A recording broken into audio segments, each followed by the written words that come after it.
é importante a gente entender que há um gesto indizível no ato de projetar.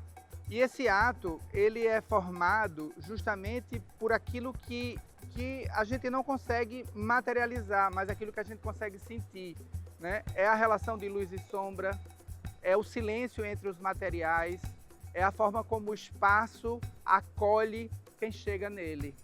Então, a arquitetura, nesse sentido, ela passa a ser uma espécie de escrita da cidade, né? Uma escrita feita de cheios e vazios, né? Como a gente consegue ver aqui no bairro do Recife. Uma escrita composta de matéria e memória, de tempo e humanidade. Quando a gente se forma em arquitetura, a gente entende melhor. A arquitetura, é por meio dela que a gente conta a história da gente. Quando a gente olha para trás, a minha trajetória nesse percurso de chegar a ser arquiteto, o meu sentimento é que eu sempre quis ser arquiteto desde pequeno. Tem uma frase atribuída a Umberto Eco, que é bem famosa, que ele diz assim: o arquiteto, ele é o último humanista da sociedade contemporânea. E ele diz isso na perspectiva de que o arquiteto ele precisa ter uma compreensão holística do mundo, ele precisa ter uma compreensão muito maior, é uma profissão que exige muito do indivíduo. O Dia do Arquiteto, a gente tem uma coisa muito interessante, a gente precisa de fato celebrar o Dia do Arquiteto, sobretudo na perspectiva daquele que desenha o invisível, porque a partir do desenho desse invisível é que ele consegue transformar os espaços e as pessoas.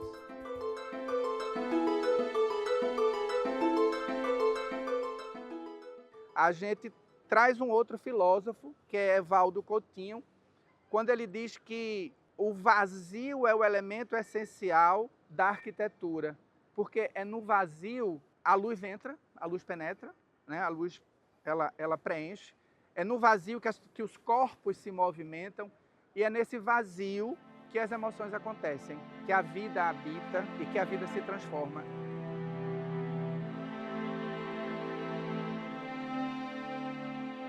A gente está pensando numa perspectiva de projetar a cidade, a gente está pensando em projetar para um coletivo que é abstrato, né? A gente não consegue materializar, mas para projetar, a gente precisa entender essa relação de identidade desse coletivo, a relação de pertencimento desse coletivo e tudo aquilo que ele precisa para sobreviver nesse espaço urbano. Então passa necessariamente por segurança, por mobilidade, por habitabilidade, por uma moradia digna, por espaços de encontro, por espaços de convívio. Se você observar, e as cidades brasileiras passaram por uma transformação quando mudou o regime de governo, da monarquia para a república. Naquele momento se queria um país moderno, um país que fosse parecido com a Europa. Hoje a gente quer um país que seja parecido com a gente, que seja parecido com a nossa ancestralidade, com as nossas tradições, né? E é isso que eu acho que as pessoas estão buscando no urbanismo. É buscar referências que possam, de fato, traduzir a identidade daquilo que é mais caro para a gente, que é a identidade do povo brasileiro.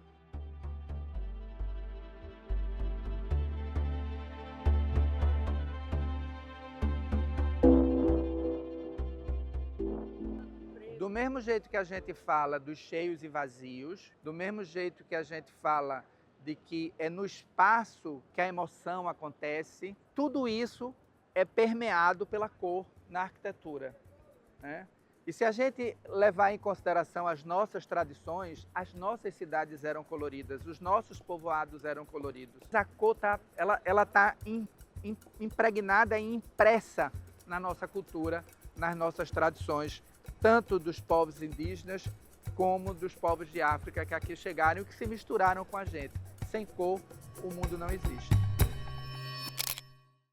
É impossível pensar na arquitetura brasileira sem pensar, por exemplo, numa produção como a de Lina Bobardi. Lina humanizou a forma de pensar o projeto arquitetônico, porque ela trouxe esse pensamento sociológico, humanista, para dentro do projeto dela. E a gente termina vivenciando isso. E aí eu me permito citar uma outra pessoa, que não necessariamente é uma arquiteta de projeto, mas é uma arquiteta que ensinou a gente a pensar esse vazio, que é a Janete Costa. Eu acho que ela, da forma de trabalhar, ela nos fez ver que a gente precisa olhar para os lados, ver daquilo que a gente pode, de fato, construir os espaços a partir daquilo que a gente tem no entorno, do que a gente tem do lado.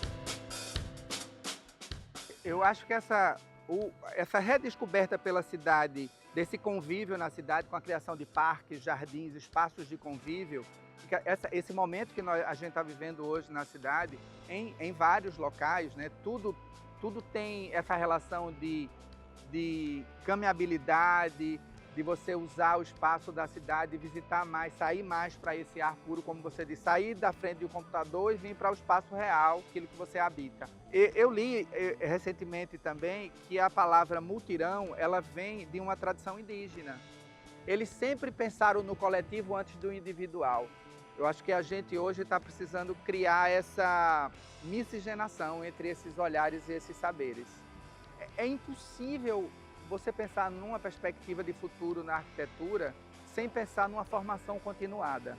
Nós precisamos estar permanentemente aprendendo, porque a sociedade se transforma e a gente se transforma com ela. A gente precisa atender essa sociedade, atender esse novo indivíduo que tá vindo aí. Por que contratar um arquiteto? Porque é essencial para que você tenha a segurança naquilo que você está querendo contratar e fazer.